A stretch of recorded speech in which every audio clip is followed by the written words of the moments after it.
Hello, I'm Tom Lennon, Director of Land Facilities at the Chippewa Nature Center. I'm at home today, but I want to give you an idea of something you can do during Earth Week with possibly some downtime that you may have.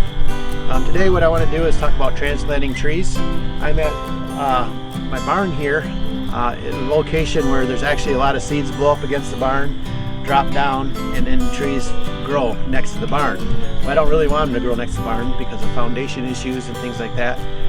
And yet I do want them in some other spots in my property. So it's just a simple process of transplanting them to another location. So here's a couple trees that I want to transplant. They're both conifers in this case. Conifers are a great tree to transplant because they usually have shallower root systems and you can dig them up with a shovel, especially when they're small. If they get big, it's harder to transplant them. You'll damage more roots, create more shock. The rate of survival is less. A lot of times they'll be stunted. They'll sit there for years and years.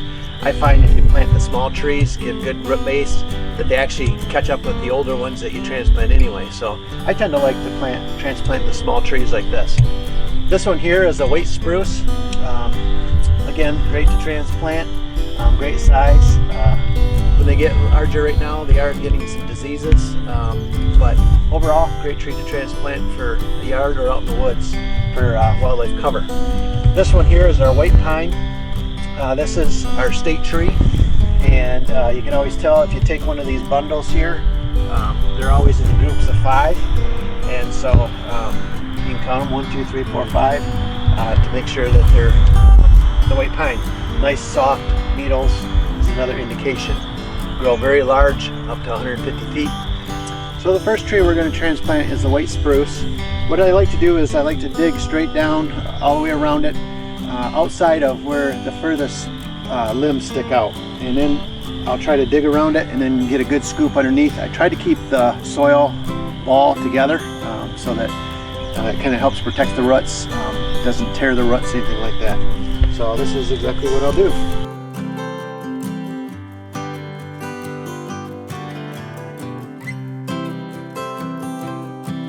So I've dug all the way around it, and I like to dig down and kind of get as deep as I can in case that main taproot's deep. And I'll try to pop that out.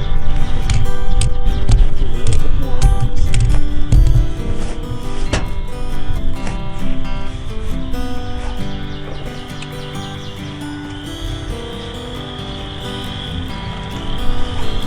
Here's your root ball, ready to be transplanted.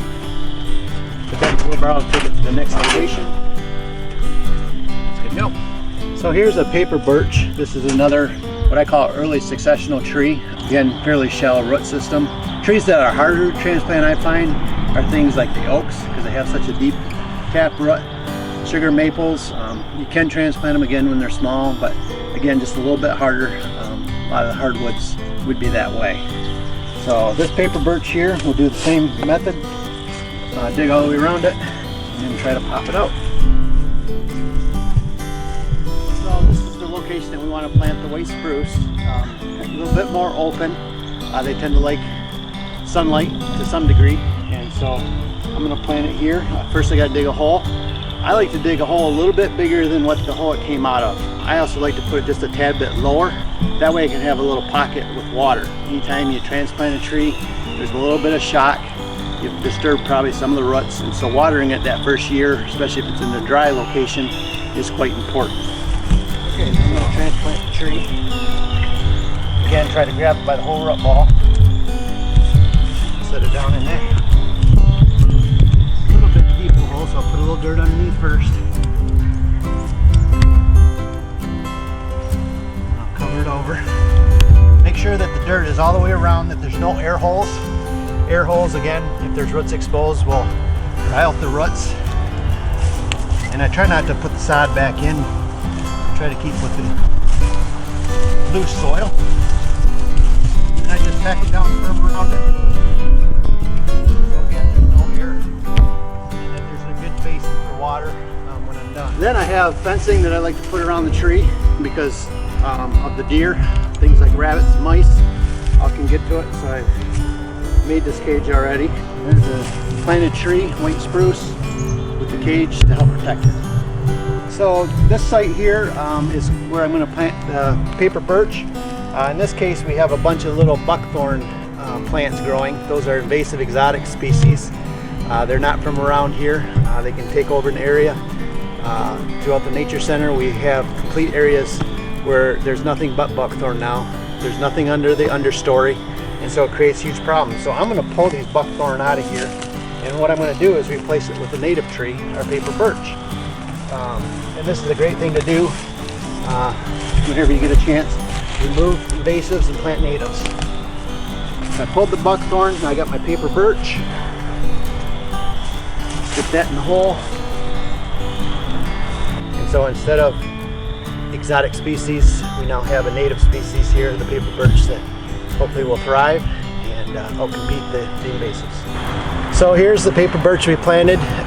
These are all trees. These 3 trees I planted today on my own property.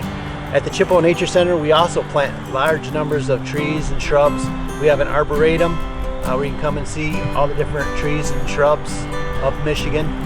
Most of them are there, and they're labeled, so you can walk around and actually see what kind of trees they are. What we do is we try to plant as many diversity of trees as we can throughout the property, and we always try to plant native. Native species are great for all the different wildlife species that they use the Nature Center. Different trees have different uses for different wildlife, and so it's good to have diversity. And then with all these diseases that come through, it's also important to have a diversity, because like our ash that just got hit by the emerald ash borer, now the ash are gone. In the past, we've lost our American chestnut, our elm trees, and there's certainly other diseases coming. So highly promote diversity. That's something you can do by planting a variety of trees. Again, check the soil types, the shade and moisture content of the soil. Those are all factors that you may want to take a look at. If you have questions, certainly call the Nature Center. We can help you answer some of those questions.